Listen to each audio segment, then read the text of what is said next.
Good evening, everyone, and welcome to the session.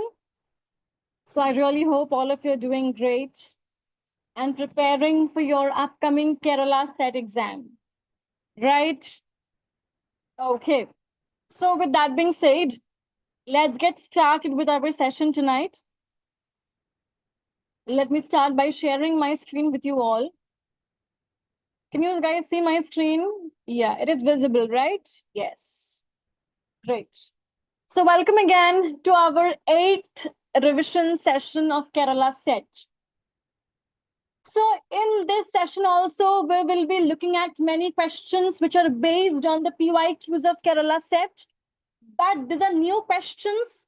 But again, they're based on the PYQs of Kerala set. The style, the flavor, they have been, they're in close adherence to the Kerala set PYQs, especially of 2024 and 25. All right. Great. So let me just open the live chat box quickly so that I can see what you all are saying. Yes. Good evening, Lokesh. Hi. Right. So let's get started. Here's your first question for tonight. Which specific poem by Wallace Stevens contains the famous meta-philosophical line, "The house was quiet and the world was calm"? Easy question if you just can, understand it a bit. What to say? It's a silly question, but nice once you understand this thing. Because Wallace Stevens is very important these days. So the house was quiet and the world was calm. This line is from which poem of Wallace Stevens? Wallace Stevens is a major American poet. Right. Yes, this line is from the poem "The house was quiet and the world was calm." The house was quiet and the world was calm. Tell me, Harlem is a poem by whom? Harlem is a poem by whom? Harlem, it's a poem by Langston Hughes. Langston Hughes. Langston Hughes belonged to which movement? Langston Hughes belonged to which movement? He belonged to the movement of Harlem Renaissance. Harlem Renaissance, which was in vogue during 1920s. 1920s. Langston Hughes is a major African American poet. Okay, please make sure you look up the poems of Langston Hughes once again. All right, next. Now, here again, a very easy question from a very important text of American literature. There is Arthur Miller's Death of a Salesman. Right. Which character in Arthur Miller's Death of a Salesman makes the poignant and defining concluding observation over Willie Loman's graves? And who says that a salesman is got to dream boy? It comes with the territory. Who utters this line in Arthur Miller's Death of a Salesman?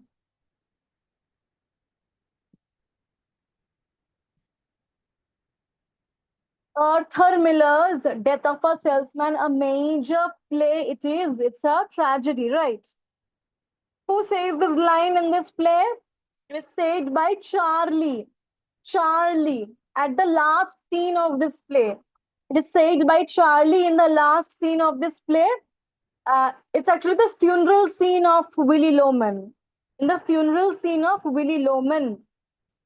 All right? Yes, correct. Next. Now, we will talk about some major authors from 18th century. First, let's talk about Daniel Defoe. Daniel Defoe is a major novelist of the Restoration period. sorry, Daniel Defoe was a major author of the Augustan period who was born in the year of the Restoration. Daniel Defoe was a major author of the Augustan period who was born in the year of the Restoration. That is 1660. So which work by Defoe is structured as a series of moral and economic essays framed within the fictional spiritual autobiography of a castaway?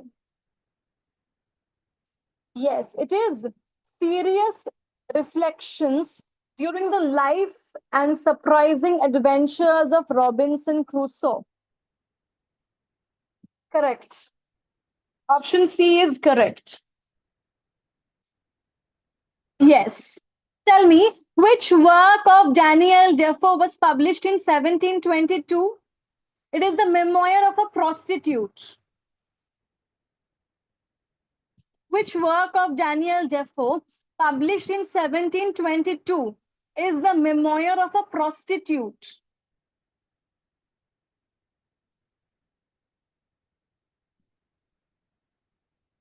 It is Moll Flanders. Moll Flanders. All right? Okay. Next.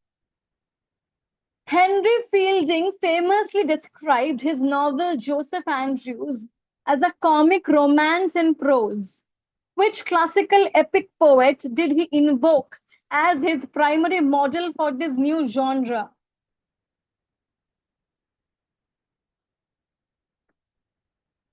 Henry Fielding famously described his novel Joseph Andrews.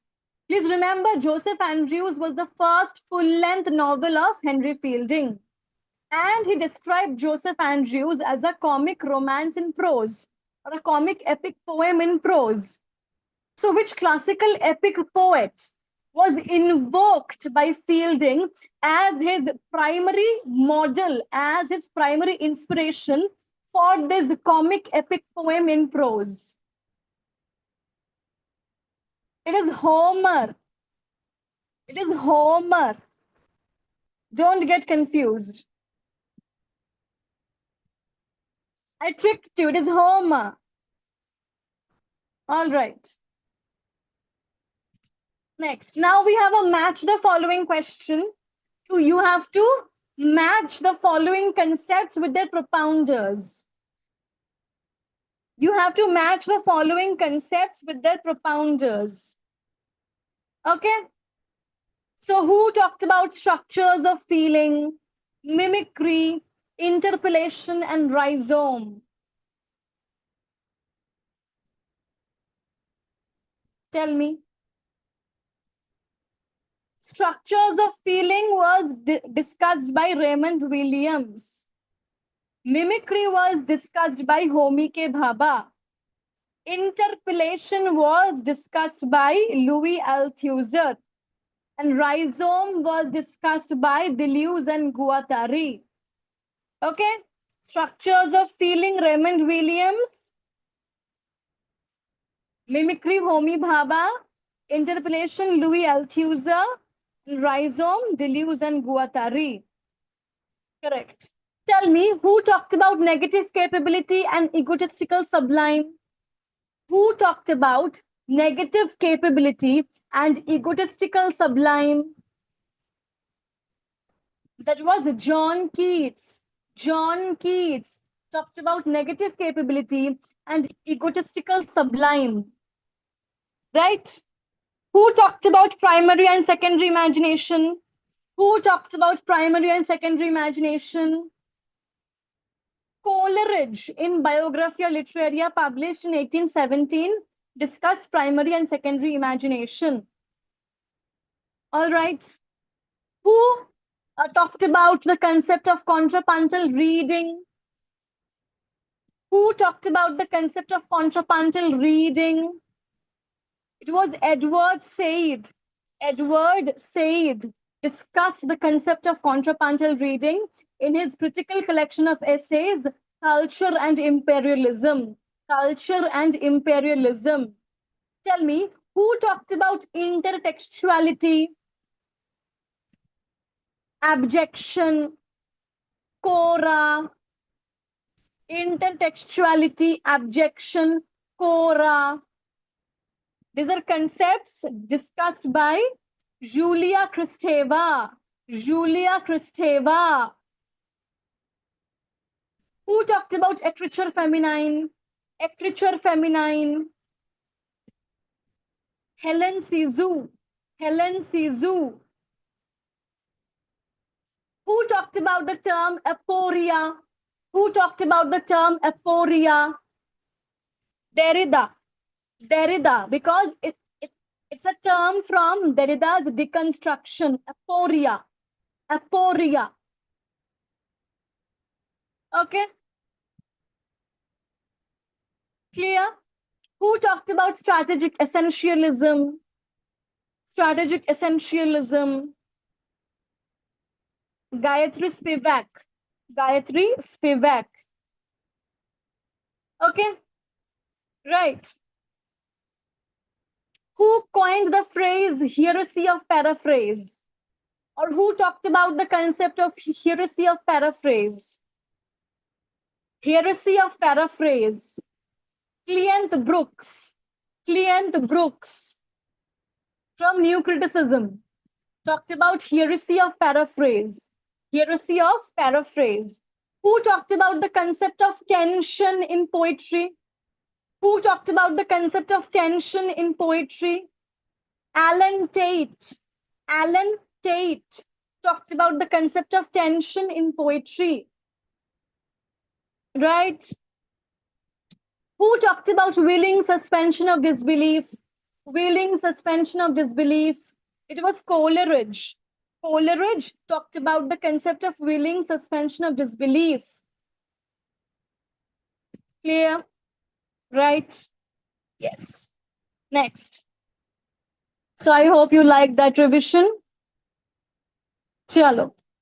According to Walter Benjamin's landmark essay, The Work of Art in the Age of Mechanical Reproduction, what is the primary consequence of mechanical reproduction, such as photography and film, on traditional art?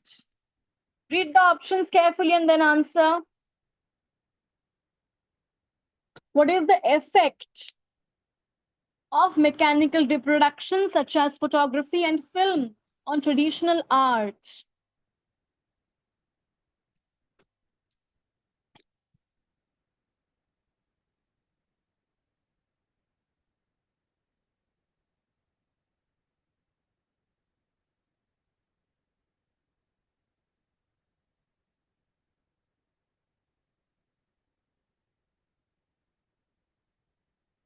So according to Benjamin's The Work of Art in the Age of Mechanical Reproduction, the primary consequence of mechanical reproduction on traditional art is that it leads to the atrophy of the aura of the artwork, simultaneously liberating art from its ritualistic cultic embeddedness and making it available for mass political mobilization. So the aura of the original artwork is eroded. The unique quality,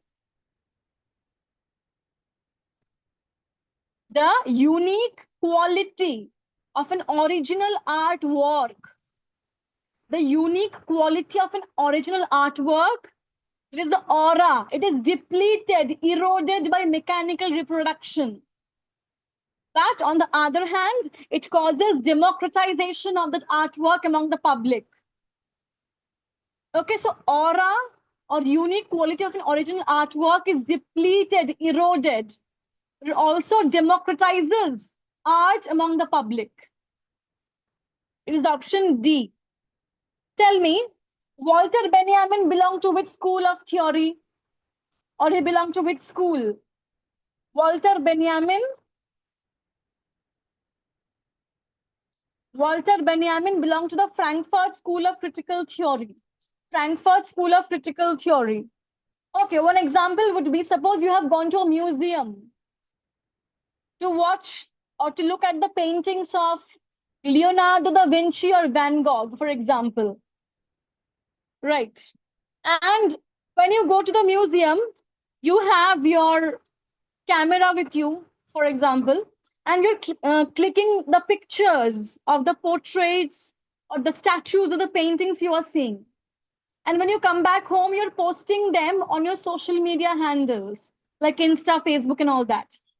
So when you post them on the social media, not only you, all of the people who follow you on social media will also get to watch or take a look at those original artworks. So this is why the aura, the unique quality of that artwork is depleted, because it is not a single copy alone now. There are lakhs and thousands of copies of that original artwork. But one good thing about it is that it also is not confined to one place anymore. All the people across the globe can see that. So there is a democratization of the artwork among the public. Right. And Walter Benjamin belonged to the Frankfurt School of Critical Theory. Walter Benjamin belonged to the Frankfurt School of Critical Theory. All right, next. So if you are stuck with your research, you can always come and join our research mentorship program of Vallath. It will be a one-to-one guidance, right, with your research. Next.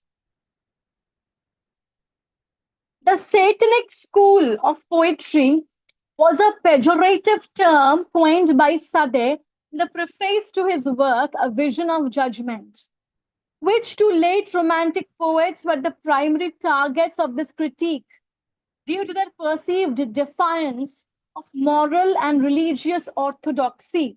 So, who were attacked by Robert Sade as the Satanic school of poetry?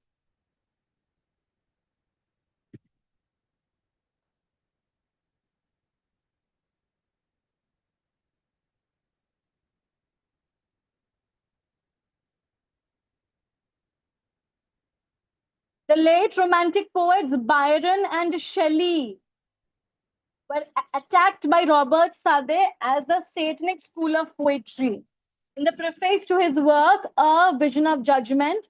And later, Lord Byron, replied to it with his very savage work, The Vision of Judgment. The Vision of Judgment. All right. Next. Now, let's talk about the chronology of these works. Frankenstein and the Modern Prometheus by Mary Shelley, Don Juan by Lord Byron, Adonai by Shelley, and then Lamia Isabella, The Eve of St. Agnes, and other poems by John Keats. Tell me the chronology of these works. The chronology of these works.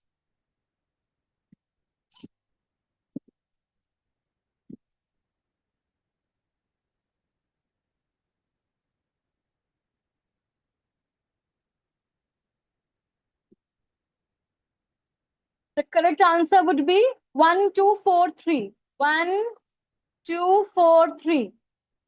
Mary Shelley's Frankenstein or the Modern Prometheus was published in 1818. 1818. Byron's Don Juan. Byron's Don Juan was published in 1819. 1819. Lamia by John Keats and all those poems came in 1820. Came in 1820. And lastly, we come to Adonai. Adonai by P.B. Shelley. It was published in 1821. 1821. So 1818, 1819, 1820, and 1821. Okay, yes. Adonai is a pastoral elegy by Shelley, which laments the death of John Keats. Frankenstein, 1818, Don Juan, 1819, Lamia Isabella and all that, 1820, and lastly, Shelley's Adonai, 1821. All right. The only trick of chronology is repeated thorough revision. Next. The condition of England novels emerged in the 1840s and 50s as a direct literary response to the social, economic, and industrial upheavals of Victorian society. Which of the following pairs of novels and authors is correctly associated with this genre? So which among the following are condition of England novels here? Means novels which have talked about the contemporary industrialization in Victorian Britain, the conditions of the working class, right? The contemporary economic conditions. So, which are the condition of England novels here? Please remember the phrase condition of England was coined by Thomas Carlyle in his work Chartism. In his work Chartism. And these are the novels which critique the contemporary working class conditions, the effects of industrialization, and the insane disparity between the rich and the poor in contemporary Britain. Yes, North and South by Elizabeth Gaskell and Sybil or the Two Nations by Benjamin Disraeli. These two are very important condition of England novels of the Victorian period. Clear? I hope all of you have got it. And it's a reminder for you all again to revise condition of England novels, Gothic novels from the Victorian period. Okay, so North and South by Elizabeth Gaskell and Sybil or the Two Nations by Benjamin Disraeli. These two are condition of England novels of the Victorian period. The phrase condition of England was coined by Thomas Carlyle in his book Chartism. And these novels critiqued the contemporary working class conditions, the harsh realities of industrialization in contemporary London or in contemporary Britain. And it also talked about the insane disparities between the rich and the poor. All right, I hope it's clear to you all.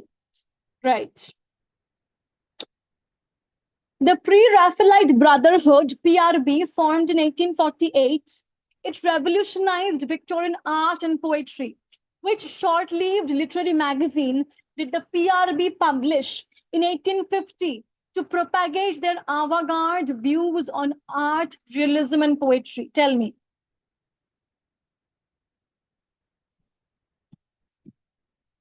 Which was the magazine of the PRB group?